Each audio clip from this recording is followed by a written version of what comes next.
Kejagung menetapkan kakak beradik bos PT Sritex sebagai tersangka TPPU atas dugaan korupsi pemberian kredit bank ke PT Sritex Tbk.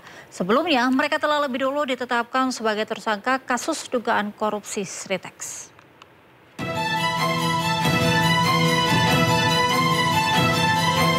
Kejaksaan Agung menetapkan kakak beradik bos PT Sri Rejeki Isman Tbk atau Sritex, Iwan Setiawan Lukminto dan Iwan Kurniawan Lukminto sebagai tersangka dugaan tindak pidana pencucian uang. Diketahui kakak beradik tersebut sudah lebih dulu ditetapkan sebagai tersangka kasus dugaan korupsi pemberian fasilitas kredit dari perbankan kepada PT Sritex. Kapus Penkum Kejagung Anang Supriyatna mengatakan Kejagung sudah menetapkan kakak beradik bos Sritex sebagai tersangka TPPU per tanggal 1 September 2025. Memang terkait penanganan perkara Sritex terhadap inisial IK, ISL dan IS ya, IK sudah ditetapkan dikenakan pasal TPPU-nya per 1 September oleh penyidik. Sebelumnya Kejagung telah menetapkan 12 orang tersangka terkait dugaan korupsi pemberian fasilitas kredit dari perbankan kepada PT Sritex. Diperkirakan kasus ini menyebabkan kerugian negara lebih dari 1 triliun rupiah. Dari Jakarta, Ismalia Yudi Richard Seto Pratomo, iNews melaporkan.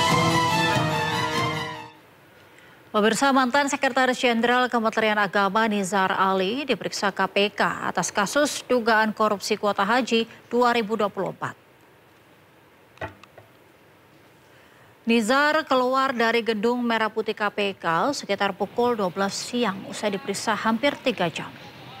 Nizar mengaku tidak mengetahui pengaturan penentuan kuota haji tambahan yang kini tengah diusut KPK.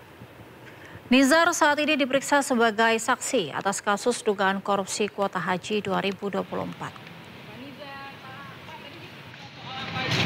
Pak, dia kan sekjen sebagai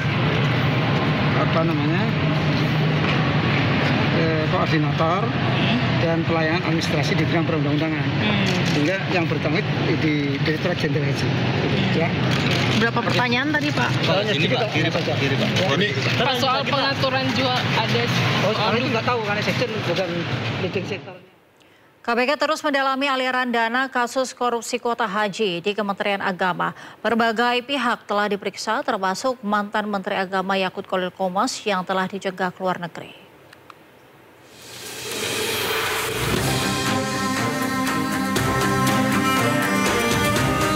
Kasus korupsi kuota haji 2024 memasuki babak baru.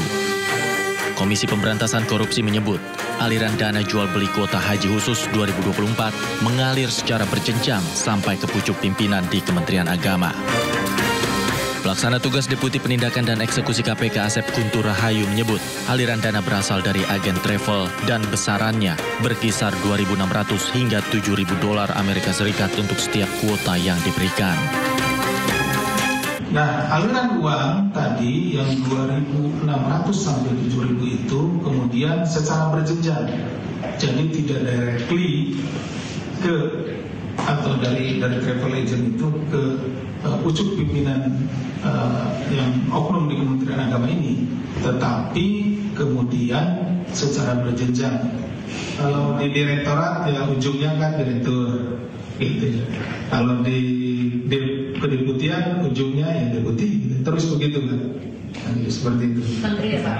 Ya, kalau di kementerian ya ujungnya ya menteri, kementerian. Untuk mendalami kasus ini, KPK juga telah memanggil pemilik Uhud Tour and Travel, Ustadz Halid Basalamah. Halid diperiksa sebagai saksi fakta dan mengatakan bahwa dirinya menjadi korban sebuah agen travel haji yang menggunakan kuota haji khusus dari Kementerian Agama.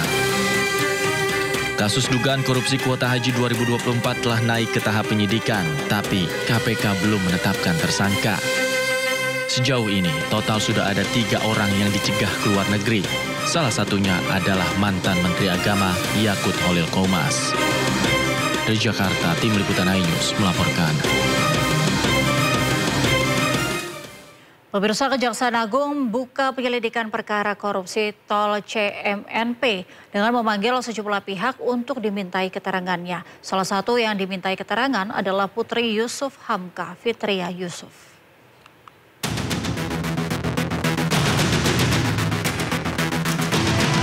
Anak pengusaha pemilik PT Citra Marga Nusa Pala Persada CMNP Yusuf Hamka Fitria Yusuf keluar dari gedung Bundar Tindak Pidana Khusus Kejaksaan Agung Jakarta.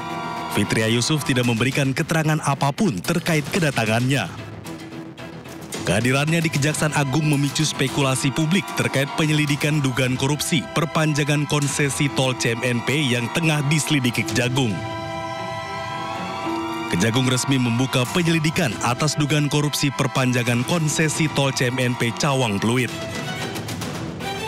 Kepala Pusat Penerangan Hukum Kejaksaan Agung Anang Supriyatna menegaskan Kejaksaan Agung resmi membuka penyelidikan atas perkara korupsi tol CMNP. Bahkan Kejaksaan Agung telah meminta klarifikasi ke sejumlah pihak. Itu sudah saya cek itu tepatnya klarifikasi aja. Klarifikasi terhadap si dalam penyelidikan. Ini kan klarifikasi terhadap yang bersangkutan dan ini kan masih tertutup sifatnya penyelidikan. Nanti sebelum ini, nanti saya pastikan dulu. Tapi yang jelas sifatnya penyelidikan, sifatnya klarifikasi yang untuk dimintai keterangan-keterangan terkait adanya aduan-aduan yang sifatnya itu. Kasus ini bermula dari dugaan perpanjangan konsesi tanpa audit terkait pelanggaran pasal 78 ayat 2 PP nomor 23/2024 yang mewajibkan jalan tol dikembalikan kepada negara setelah masa konsesi selesai. Namun pemerintah langsung memperpanjang konsesi tanpa proses lelang dan evaluasi kinerja. Hingga kini CMNP tidak merespon permohonan wawancara. Tim Liputan iNews melaporkan. Pemirsa, Menteri Keuangan Purbaya Yudi Sadewa telah mengguyur 200 triliun rupiah kepada 5 bank milik negara. Tujuannya untuk mendorong perputaran uang di perbankan.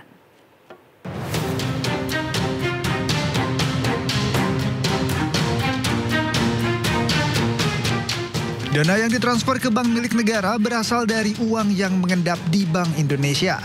Uang itu ditransfer pada hari Jumat dengan besaran berbeda-beda. Untuk Bank Mandiri, BNI, dan BRI masing-masing mendapatkan 55 triliun rupiah. Bank Tabungan Negara atau BTN sebesar 25 triliun rupiah dan Bank Syariah Indonesia atau BSI sebesar 10 triliun rupiah. Di Mandiri itu kita taruh 55 triliun, BRI 55 triliun, BTN 25 triliun, BNI 55 triliun, BSI 10 triliun. Itu jadi dananya akan kita kirim. Sudah saya setuju tadi pagi, minta lagi dikirim sama dia. Kamu yang jangan rapat di atas ya, langsung balik lagi kita langsung kirim. Jadi saya pastikan dana yang 2 triliun masuk ke sistem perbankan hari ini. Dan mungkin banyak habis itu bingung berpikir nyalurin kemana. Pasti pelan-pelan akan dikredit sehingga ekonomi bisa bergerak. Sebelumnya dalam rapat dengan Komisi 11, Menkyu menyebut ada dana sebesar 425 triliun rupiah yang mengendap di Bank Indonesia. Dana nganggur ini membuat ekonomi tak berputar dan orang kesulitan mendapatkan pekerjaan. Purbaya mengatakan Presiden telah menyetujui pemindahan uang dari Bank Indonesia ke bank-bank milik negara.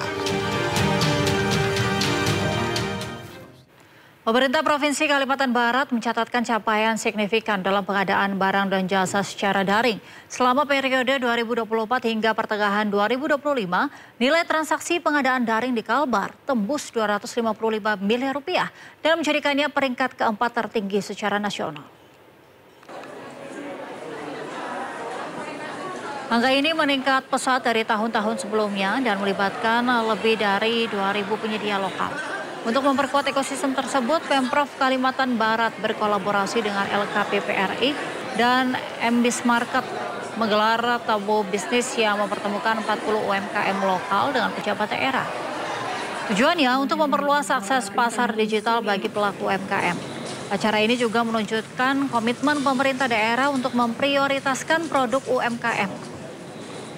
Transformasi digital ini dinilai efektif dalam meningkatkan kualitas dan akuntabilitas pengadaan sekaligus menjadi motor penggerak pertumbuhan ekonomi lokal. Pusat dalam hal ini maupun pemerintah daerah pada saat mengambil kebijakan terkait dengan pengadaan, baik itu produk lokal, usaha mikro kecil koperasi, koperasi itu punya data-data jelas untuk bisa bagaimana memajukan wilayah UMKK dan kontraktor. Sama dengan semua pihak, kita ingin memfasilitasi mereka agar dimudahkan dalam berusaha, dimudahkan dalam memperoleh modal dan lain sebagainya.